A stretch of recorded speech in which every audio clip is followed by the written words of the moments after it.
Então, o livro de Apocalipse, irmãos, que é um livro que nós demos início, essa semana, hoje, sobre o seu estudo, é um livro que nos traz vários esclarecimentos a respeito daquilo que há de acontecer, mas também nos alerta para aquilo que está acontecendo e nos mostra exatamente quem nós devemos ser. E esse trecho de Apocalipse, versículo 5, na parte B, até o versículo 8, ele me traz uma memória de como a palavra de Deus ela é preciosa, de quanto a palavra de Deus, por outro lado, mesmo ela sendo preciosa como ela é, muitas vezes desperdiçamos coisas importantes para nós. Imagine uma comida que você mais gosta. Qual é, Juninho? Nugget. Nugget com batata. E aí enche o prato do Juninho com nuggets com batata.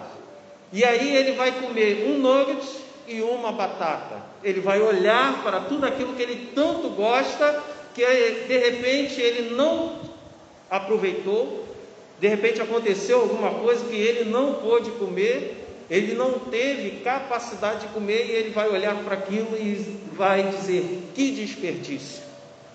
Mas muitas vezes isso ocorre na nossa vida, irmãos, e nós não percebemos.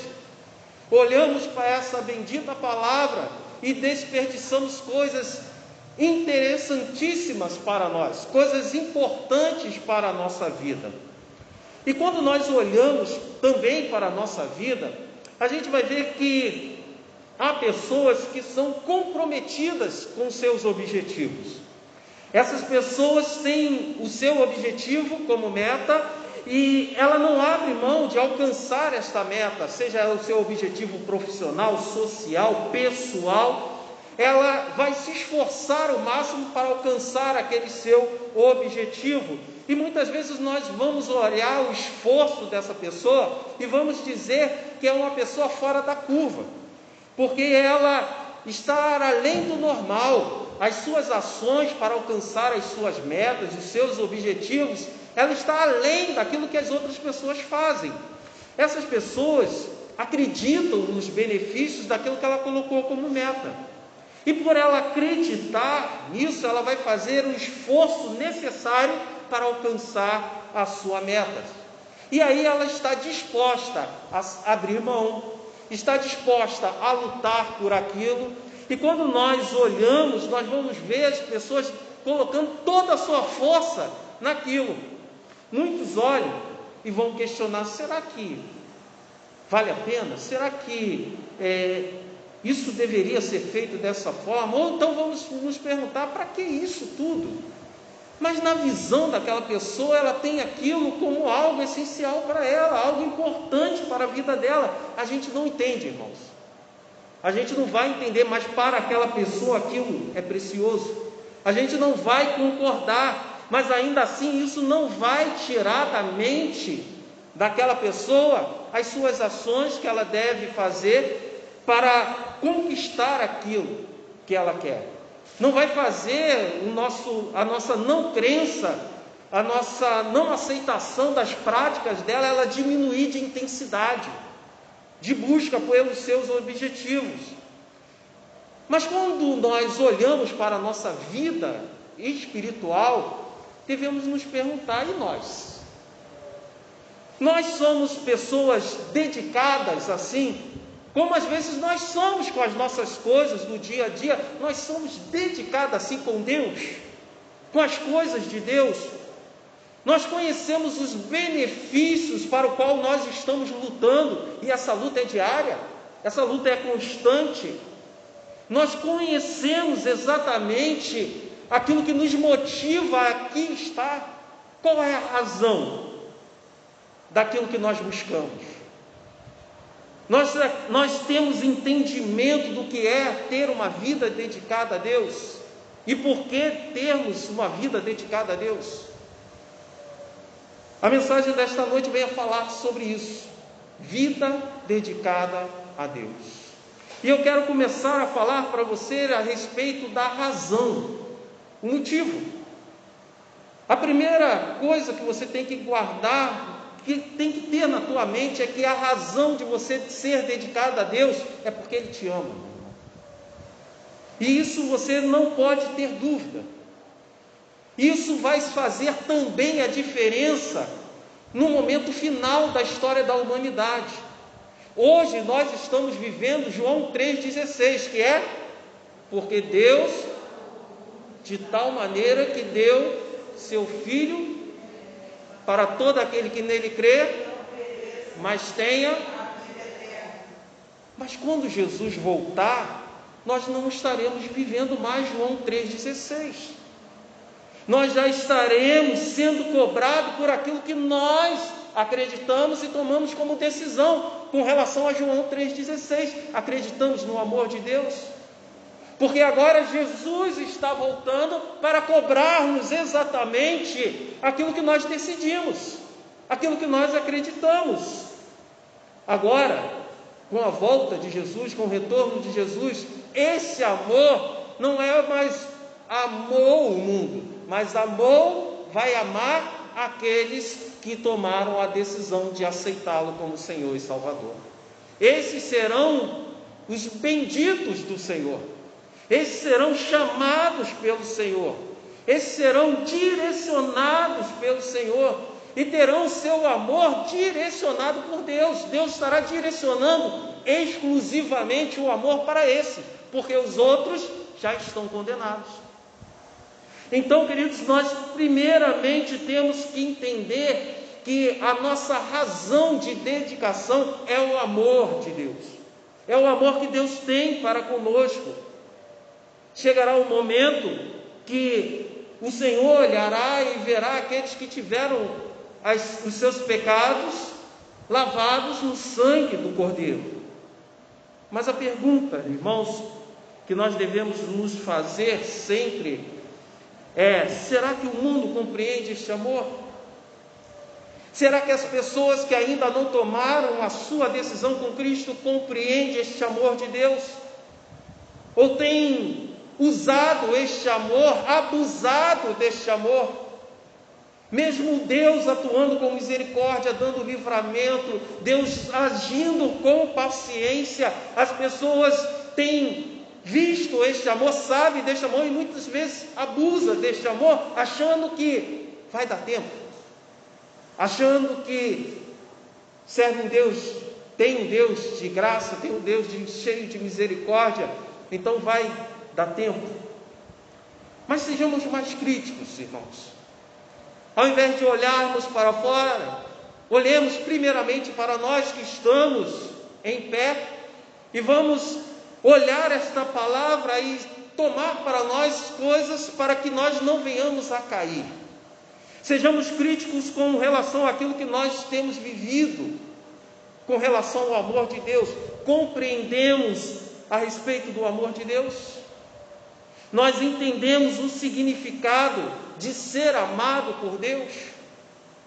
Ou simplesmente achamos que por as pessoas falarem: ó, Deus te ama, isso é o suficiente para nós? Haverá um dia que de repente a pessoa há de te perguntar o que é ser amado por Deus, porque a pessoa nunca experimentou isso, ou de repente nunca percebeu este amor de Deus. Ela olhará para a vida dela e verá uma vida totalmente destruída pelo pecado, verá uma vida totalmente destruída por causa daquilo que as pessoas viram, fizeram com ela, pensam a respeito dela, e ela perguntará a você o que é o amor de Deus.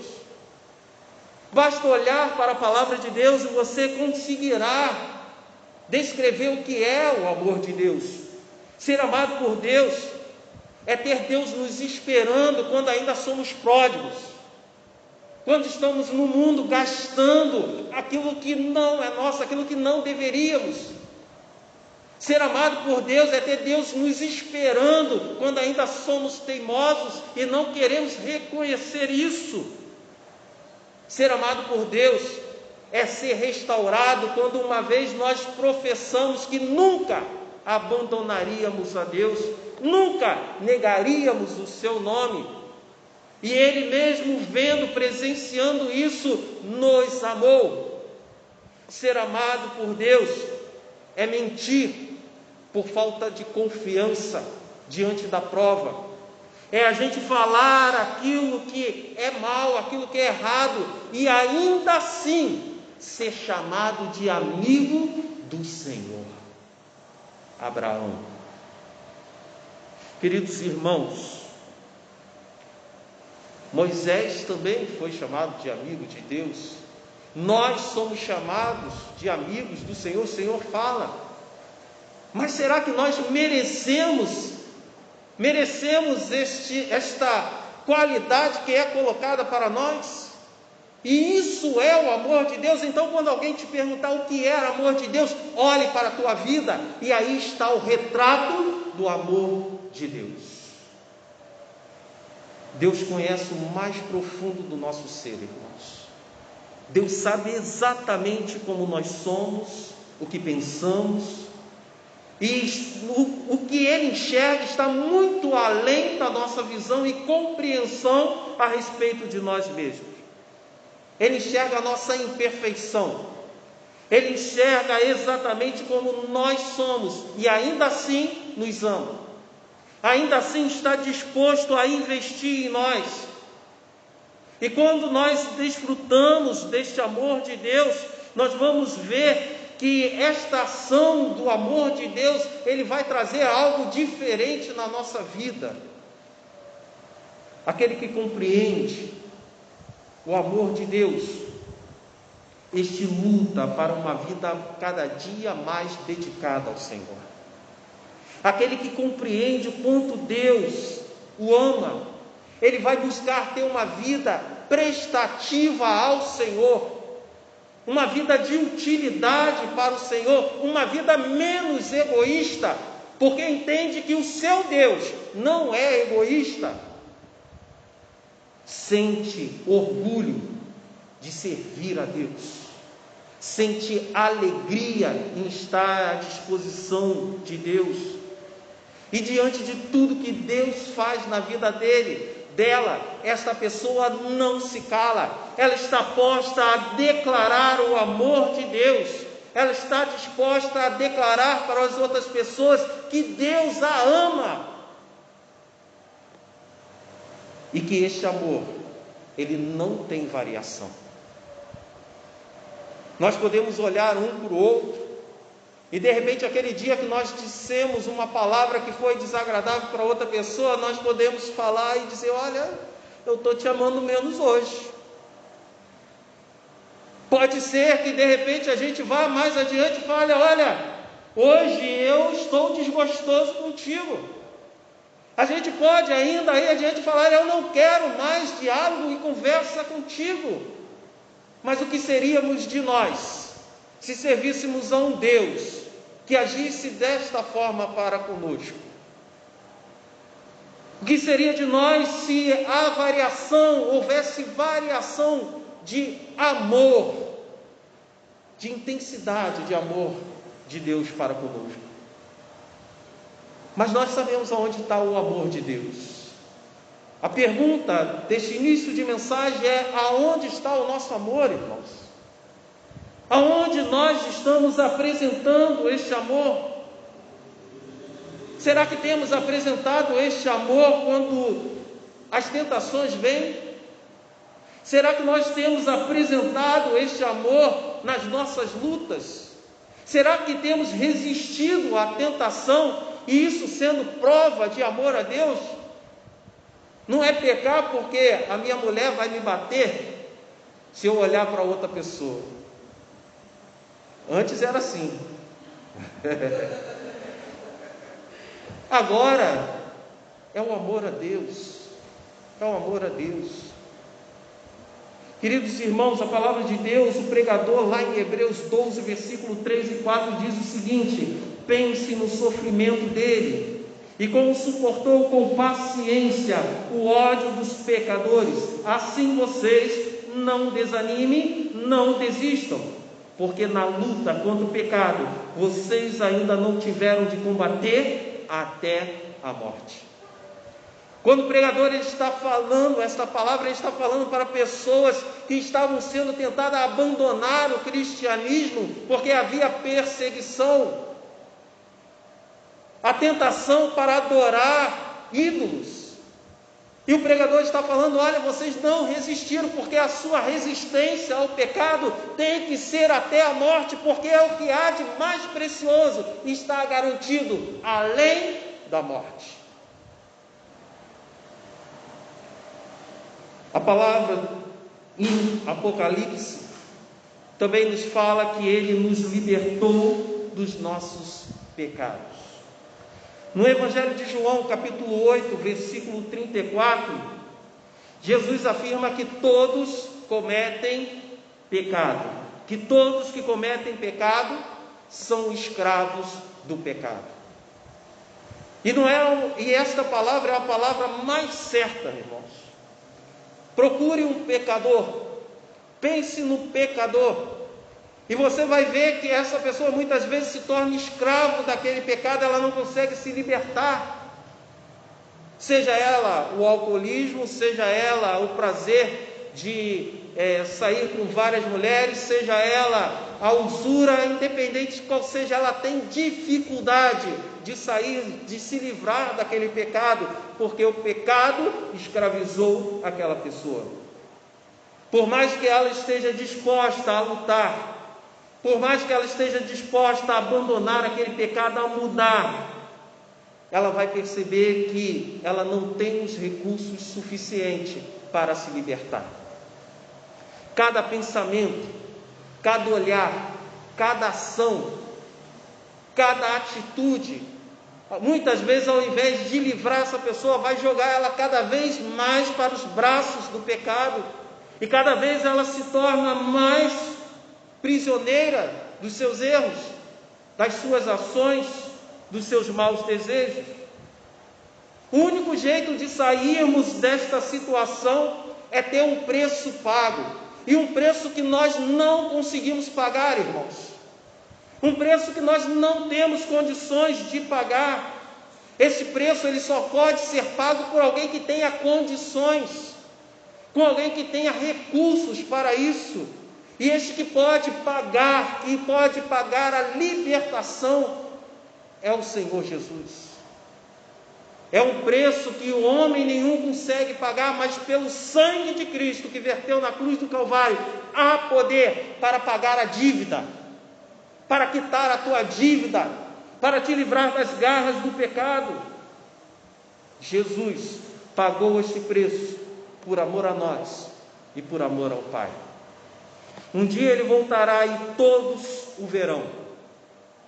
Alguns irmãos com tremenda alegria, alguns cantarão louvores, alguns estarão felizes, cânticos de exaltação a Deus sairão das suas bocas, mas outros tremerão de pavor, porque pensavam que este dia nunca chegaria.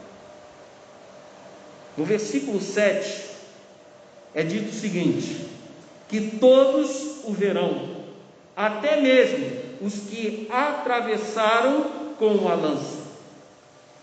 Quando nós vamos lá para a crucificação de Jesus, e nós olhamos o contexto histórico, nós vamos ver que somente um soldado romano transpassou o Senhor Jesus com a sua lança. E aí a gente olha aqui agora em Apocalipse e a gente vê aqui João falando que atravessaram com a lança, mas há um erro nisso aqui. Do que João está falando? Porque se foi só um, como é que ele está falando que pessoas transpassaram o Senhor Jesus? João está nos fazendo uma referência a respeito da nossa situação. Ele está nos chamando a atenção para aquilo que nós estamos fazendo com o Senhor Jesus. Ele está nos alertando para aquilo que quem nós temos sido, incluindo cada um de nós que cometemos pecado ao segurar aquela lança. Todos aqueles que, conhecendo a vontade de Deus, ainda assim continuam a fazer o mal, continuam a negar ao Senhor Jesus, continuam a afrontar o Senhor Jesus, a negar os seus ensinos, estão com a mão naquela lança. É isso que João está dizendo. João está dizendo que nós não somos livres de condenação se nós não entregarmos a nossa vida ao senhorio de Cristo. Nós sabemos quem Ele é, irmãos. Sabemos quem é o nosso Jesus. Sabemos aquilo que Ele está oferecendo para nós, que é a liberdade, a salvação das nossas almas. Agora, sabendo quem Ele é, sabendo aquilo que Ele fez, sabendo que não foi somente e não é somente o soldado romano segurando aquela lança, mas todo aquele que peca contra o Senhor Jesus está com a mão naquela lança. Todo aquele que, como Saulo, a Cristo persegue e não reconhece o seu senhorio. Todo aquele que, como Judas, a Cristo trai. Todo aquele que, como Sinédrio, o povo, não reconhece o que é de direito do Senhor Jesus, Ele reinar, Ele ser rei sobre a nossa vida. Todos esses estão segurando naquela lança. É algo pesado, irmãos, mas é algo que é revelado de Deus. Há uma distinção bem clara: salvos e condenados, pecadores e pessoas que buscam ao Senhor Jesus. Não há um meio termo. Ou somos amigos de Deus, ou somos inimigos da cruz. Todos esses irmãos que fazem aquilo que é mal estão segurando aquela lança. Mas e você? No retorno de Cristo, como você será encontrado? Com a mão naquela lança? Ou dando salvas ao Senhor Jesus, exaltando o nome de Deus? Será um dos que declaram a Ele a glória e o domínio pelos séculos dos séculos? Ou será que você será como aquele que segura a lança através dos seus atos pecaminosos? Deus é o único que pode nos libertar das consequências dos nossos pecados. Ele é o único que pode nos livrar da escravidão que o pecado traz para a nossa vida. Somos amados por Deus, nós fomos libertos, mas essa libertação tem uma finalidade, irmãos. Essa libertação que o Senhor trouxe para a nossa vida não é simplesmente para a gente viver uma vida aí de papo pro ar, uma vida aí de sem compromisso com o Senhor, não. Temos que ter uma atitude que demonstra que o Senhor é Senhor da nossa vida. A finalidade para o qual o Senhor nos chamou é para sermos um reino de sacerdotes para Deus. É o que está aí em Apocalipse, irmãos. Temos uma missão confiada pelo Senhor, diante de tamanhos benefícios gerados por um amor que a gente não consegue dimensionar. Nós não podemos nos calar, irmãos. Ou melhor, deveríamos não conseguir nos conter, irmãos. Diante deste amor, desta fidelidade, deveríamos fazer algo que seria como uma pessoa que está diante de algo maravilhoso e não consegue deixar de expressar o seu sentimento com relação àquilo. Há um desejo de dizer a quem nós pertencemos, a quem a nossa vida pertence, por quem a nossa vida foi comprada, quem nos libertou do pecado, quem nos salvou, quem nos comprou, quem nos remiu. Nos meus desafios, nas nossas lutas, mostrarmos: nós somos de Cristo. Quando tivermos os nossos problemas, nós declararmos: nós somos de Cristo, ou eu sou de Cristo. A minha vida está na mão do meu Senhor. Ter o desejo de anunciar e isso sair do nosso coração, o que tem acontecido na nossa vida.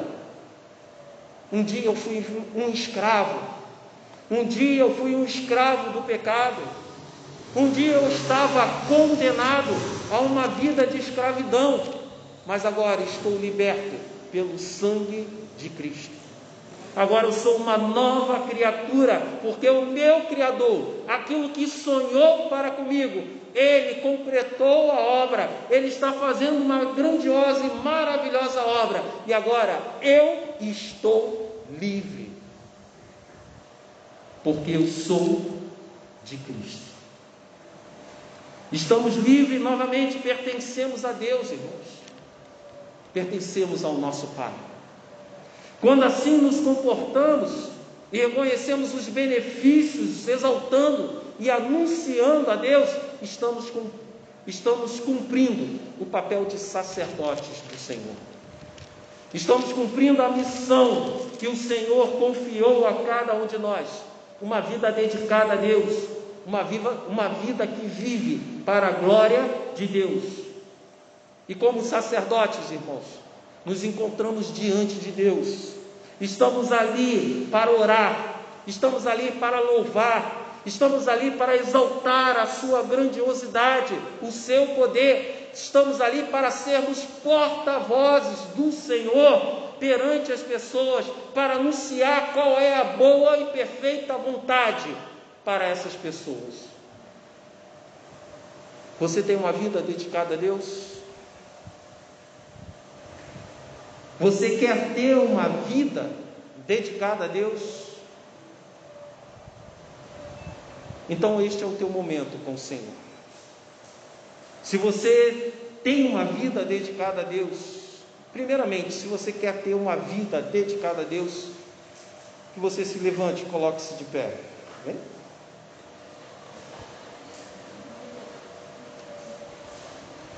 Se você tem uma vida dedicada a Deus, que você declare ao Senhor. E eu quero te pedir para que você leia, com voz bem forte e confiante, aquilo que está ali, lá em cima. A Ele a glória e o domínio sobre a minha vida, pelos séculos dos séculos. Amém. Amém. Que Deus te abençoe.